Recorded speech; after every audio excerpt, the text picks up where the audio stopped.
What's up everyone? This is your boy Ray Alat. Kayo'y nanonood ng Rapatrol TV. Samahan niyo ako ulit para magtalakay ng awitin, pero bago yan, intro muna!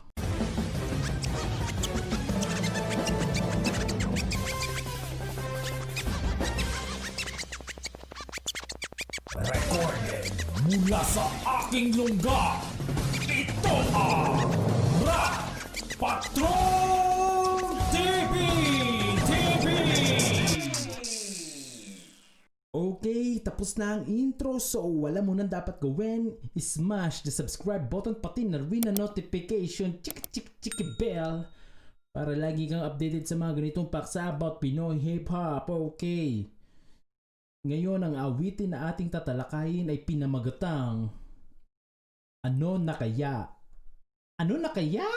Damn! Oo, yun po. Ano na Kaya by Dub Chico and Still One.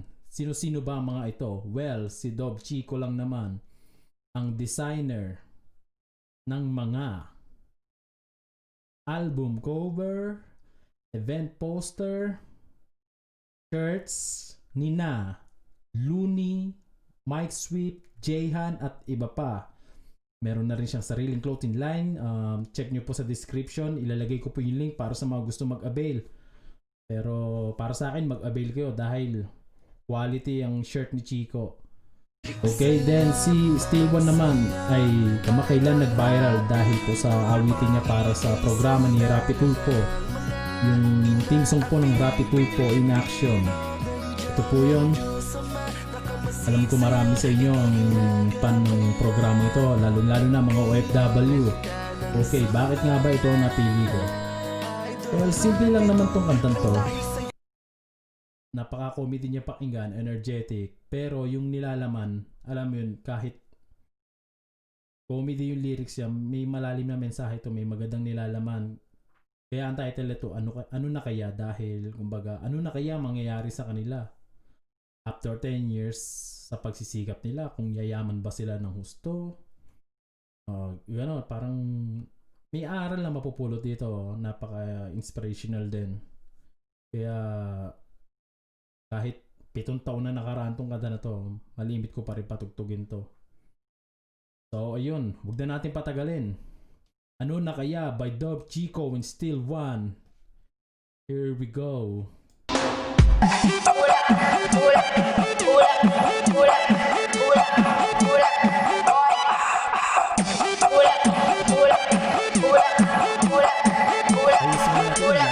Yo! Pagkalipas sa 10 taon, ano na kaya ako, hindi ko alam. Pero sana nakarating na sa nais puntahan na 2 pa ako. Siguro, meron akong 4 na alakad. May kulabo na kami nilakad. May sarili na akong auto at hindi na ako lumalakad. Papunta sa aking mahal na trabaho. Napaglipas ng 10 taon ay ako na ang amo. At napagawa ko na. Yung flow ni Still One, minsan po napagkakamalan po na siya si Abaddon. Dahil may konting similarity, tapos yung the way na mag-flow siya pag speed rap, klarong-klaro yung mga letra, por letra, kaya pareha sila ni Abaddon ng atake. Pero sa ngayon, alam ko nag-aaral na ng ibang estilo si Still One. Kumukulot na rin siya ng boses. Kung taon ay ako na ang amo. At napagawa ko na ang higanting barko. Nasa loob ay kasya lahat ng mga kababayan ko. Okay. Kasya lahat ng kababayan ko. Balikan po natin yung mamaya yung line na yan pagkatapos ng awitin. Dahil importante po yan sa ngayon. Nasa loob ay kasya lahat ng mga kababayan ko. At baka meron na akong sariling butika. Gamot para sa mga politiko na ang memorya ay mahina. Okay, politiko na memorya ay mahina. Siguro naman kilala pa rin natin yung babae na nandyan sa larawan. Yan ay si Napoles. Dahil ito pong awitin na to ay ginawa 2013. yung kaputukan po ng issue ng pork barrel scam. At alam naman natin kung sinong leading lady ron, si Napoles. Kaya siya yung ginamit na reference. Kasi nung hearing, parang tanga yan si si Napoles eh. Puro hindi alam, kumbaga, yung nga, alam niyo parang tinurukan siya ng droga para hindi sumagot sa mga tanong ng mga senator. Baka panghugas ko na lamang ng paa ang Hennessy. Baka mas maging mayaman pa ako kay Henry C. Di natin alam matakbo ng ating kapalaran, kaya napasamahan natin ang sipag at saka pasukin mo lahat ang mga oportunidad. Huwag na huwag kang magpapabaya. Pasukin lahat ng oportunidad, huwag kang magpapabaya. Feeling ko in-apply rito talaga ni Steel One yung karanasan niya eh. Dahil hindi naman kami personal na magkakilala, pero marami kaming common friends. Si Steel One napakasipag po sumali niya ng mga rap contest, rap battle.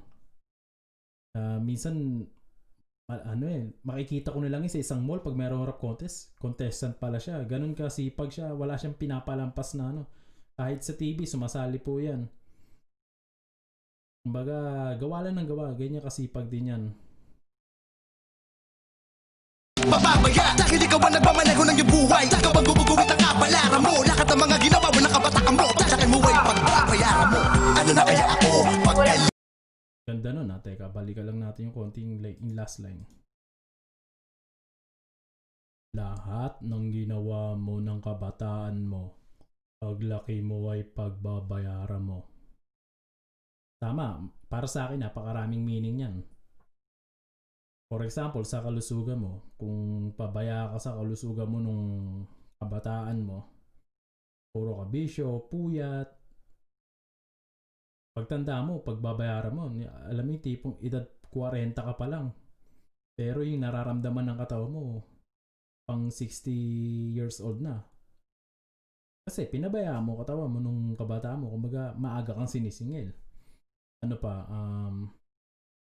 ayun, kung yung mga ugali, kung palkups ka sa mga kaibigan mo nung kabataan mo, dala mo yan hanggang pagtanda mo.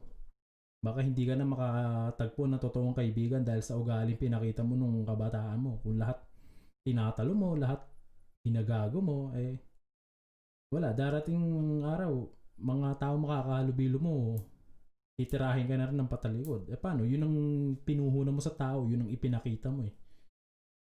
Ano pa ba? Siyempre sa pagkilos mo, kung talagang masipag ka, pagtanda mo, ani na maganda yan. Kumbaga, kung ano yung ininvest mo, yun ang harvest mo, pagtanda mo. Ganon. Ang ganda ng awitin na to. Tapos natin ng konti bago. Talagang mo ay pagpapayaran mo. Ano na kaya ako pagkalipas ng 10 taon? Di ko alam, di natin hawak ang takbo ng panahon. Ano na kaya ako pagkalipas ng 10 taon? Di ko alam, di natin hawak ang takbo ng panahon.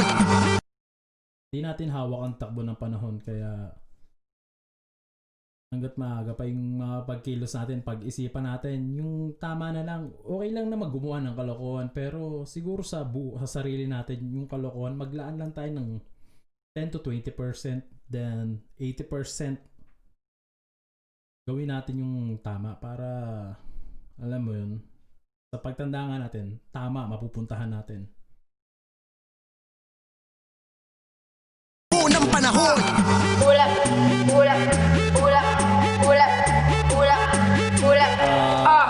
18 lang ako nang sa eskwela huminto. At ang bilin sa akin noon ay mag-aral ng pagluluto. Kaya heto may pritong utak, sanhi ng kasusulat.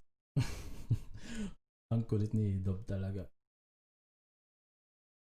Yung pritong utak, alam nyo si Dob nung malimit ko makasama to nung 2012. Talaga masipag gumawa ng kanta yan. Feeling ko nga siguro sa isang linggo nakakagawa yan ng isa or dalawang awitin. Pero ngayon, nagkausap kami, hindi na rin siya masyadong active sa recording. Pero busy naman siya sa kanyang clothing line, which is maganda pa rin para sa para sa komunidad ng hip-hop. Dahil more on hip-hop ang design ng damit niya. At parang mas dito siya nakikilala sa pagdisenyo ng damit. Which is mas magandang bagay rin naman. Baga, di naman porkit hip-hop tayo, lahat tayo magiging rapper. Yung iba magiging negosyante, yung iba magiging producer, yung iba magiging beatmaker. Diba? Merong ganun eh. Yung iba magiging composer. Iba-iba tayo. Kumbaga nasa loob lang tayo ng isang genre, pero may kanya-kanya pa tayong linya. Dahil nga malawak ang mundo ng hip-hop. Sanhi ng kasusulat sa daming iniisip, pakiramdam ko'y nasa ulap-ulap. Yun lang, parang kulang pa ang dulong at hindi lang puro pangarap kailangan iakto. Ito magaganap exact. Tama. Hindi pwede puro pangarap lang. Dapat iakto. Kasi ang dami mo nga pangarap. Wala ka namang ginagawang kahit anong hassle sa buhay mo. Wala rin mangyayari. Ang gaganda nga ng pangarap mo, ni isa hindi mo sinisimulan. Hindi mo makakukuha yan. Kasi dapat lahat iaakto natin. Walang nakukuha sa instant. Kahit ang pagtaya sa loto, may kondisyon yan. Pipila ka, sulatan mo yung ticket, magbabayad ka. Ganon, hindi siya instant. Kahit ang instant noodles, hindi mo siya matatawag na instant. Kailangan mo pa rin siyang lutuin bago makain. Dapat talaga yung pagkilos natin.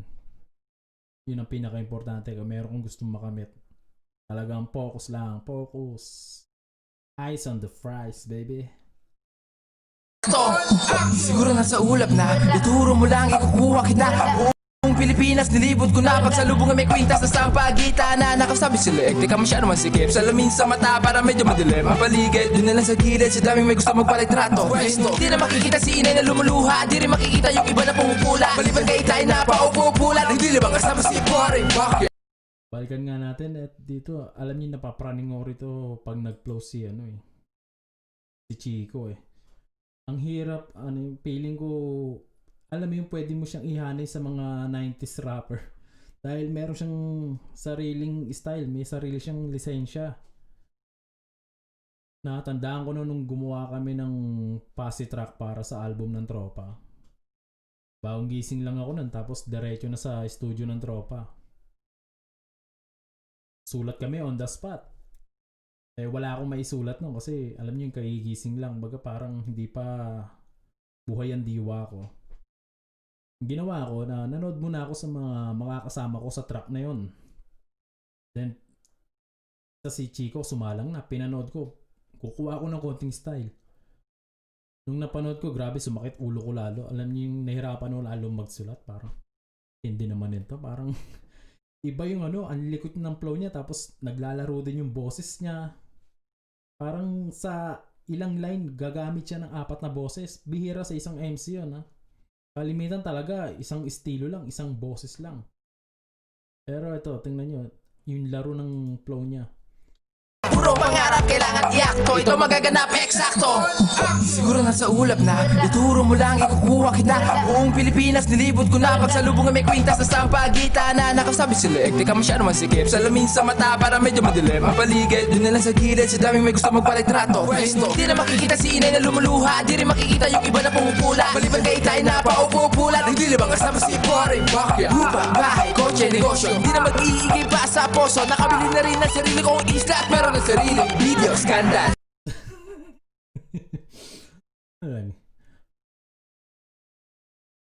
At meron ng sariling video. Lupa, bahay, isla, kumbaga siguro iniisip nila baka after 10 years nga magkaroon sila ng mga ganito. And then sa scandal, doon na nataway kasi nung panahon ng 2013, panahon din ng mga scandal yan ng mga sikat na tao eh. Di ko alam kung ano meron ng taon na yun, bakit marami na nasangkot sa scandal. Siguro, kunwari gusto rin magkaroon ni Chico nento. Kung sakaling pag-yumaman siya, dapat may scandal din ako kasi yung mga sikat na tao may scandal. Skandal sa daming nais, Diyos ang may alam sa mangyayari. Pero kung sakali ang tanong ay ano na kaya ako pagkalipas ng 10 taon? Di ko pagkalipas ng 10 taon di ko alam, di natin hawak ang takbo ng panahon. Ano na kaya ako pagkalipas ng 10 taon di ko alam, di natin hawak ang takbo ng panahon. Ano na kaya ako pagkalipas ng 10 taon di ko alam, di natin hawak ang takbo ng panahon.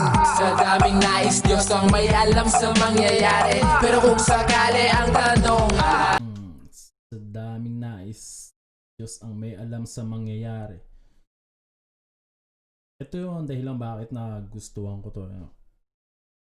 Hindi man sila naging very successful kagaya ng mga linya nila sa kanta na hindi sila nagkaroon ng island, mall, kung ano-ano pang negosyo.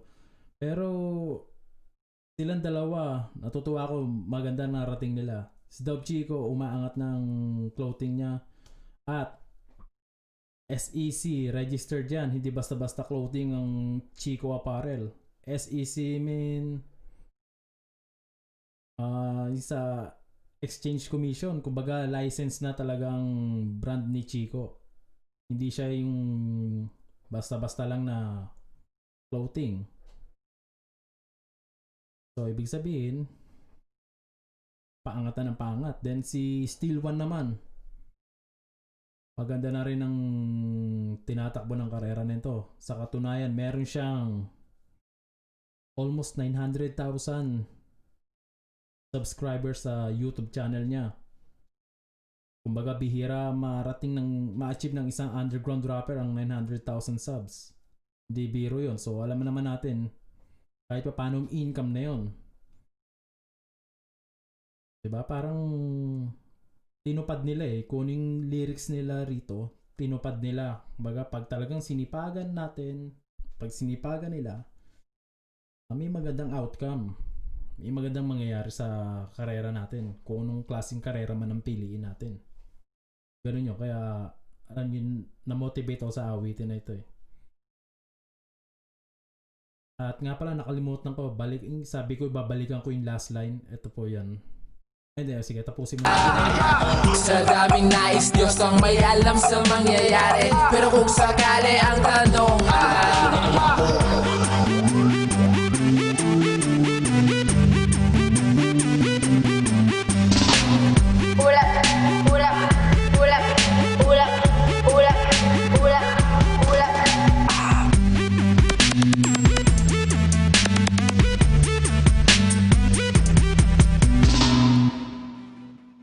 Okay, tapos na. So, yung sinasabi kong babalikan natin na line, sinasabi kong importante, lalo na ngayon.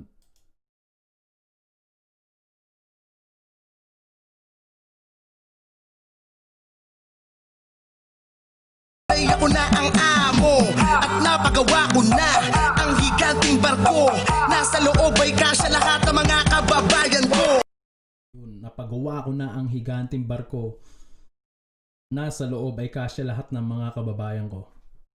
Ano ibig sabihin nito? Kumbaga pag nagkaroon ng kalamidad, o kung kunwari si Steel One, para siyang si Noah, kaya niya iligtas ang kababayan niya sa baha. Pero imposible yon. Imposible yon na magkaroon ka ng arko or barko para maligtas mo ang kababayan mo. Posible mangyari yun. Pero ngayong araw na yata ito or kahapon, may nilabas pong awitin si Steel One. Alin niya to sa mga nasalanta ng bagyong Ulysses. Yung awitin niya na yon, yung kikitain po doon ay ilalaan niya para maitulong sa mga nasalanta ng bagyong Ulysses. Kaya sana naman kahit sa ganung paraan makatulong tayo. Panoorin natin yung video. Okay? Panoorin natin. Huwag po natin i-skip ang ads. Kahit 10 or 20 ads man yan, huwag po natin skip dahil malaking tulong po yung magagawa natin yon sa hindi pag-skip ng ads. Kaya please lang panoorin natin. Ilalagay ko po yung link sa description. Panoorin po natin. Huwag palampasin ng ads then i-share na rin natin yung mismong kanta. Kung monetize na itong channel ko, tutulong ako eh. Kung kumikita na, why not? Pero wala pa, kaya feeling ko sa ngayon ito lang may tutulong ko. I-share ko yung description ng kanta na yon. Then wag nyong i-skip ang ads. Please lang, maraming nasalanta, maraming namatay, hayop, halaman, tao. Lalo na sa parting itaas ng Pinas sa Cagayan. Parang Yolanda version 2 ang nangyari sa Pilipinas. Please lang. Diba? Kaya yun, kaya yung sinasabi ko sa inyo kung bakit importante. Feeling ko kung may barko talaga si Steel One, baka ganun ang ginawa niya, niligtas niya lahat ng tao, pero imposible naman. Kaya sa simpleng pagtulong na lang, sa simpleng awitin niya, nakikitain niya ron, ilalaan na lang po niya sa mga nasalanta.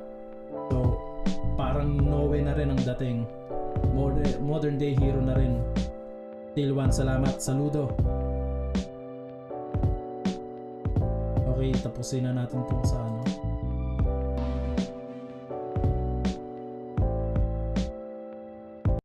So, ayun po. Tapos na ang awitin. So, once again, this is your boy Ray Ala. Nagpapasalamat sa pagsama sa akin ngayong araw.